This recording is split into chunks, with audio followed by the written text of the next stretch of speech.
মোৰ ধুনীয়া স্বদেশক এদেও দুদেও কৰি চাতুৰ্য কৰি বহুতেই বহুবাৰ কৰিলে লুণ্ঠন, বহু অৱহেলা, বহু ঠগ প্ৰতাৰণা প্ৰবঞ্চনা। আছে এটা জাতি শেষ কৰাৰ অধিকাৰ জানো আছে কাৰোবাৰ? এটা জাতি শেষ কৰাৰ অধিকাৰ আছে বাৰু কাৰ? মাটি ভাগৰি পৰাৰ পাছতো কৌশলে চলে যদি এনেও বিচাৰ। পাছে পৰে নিদিবি জাপি অপজক, শুনিলে ৰণসংসাৰ।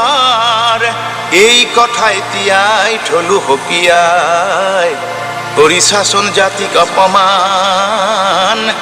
লাগে যদি তাৰেহে প্ৰমাণ, কৰিছাচোন জাতিক অপমান। লাগে যদি তাৰেহে প্ৰমাণ। কৰিছা, এবাৰ কৰিছা,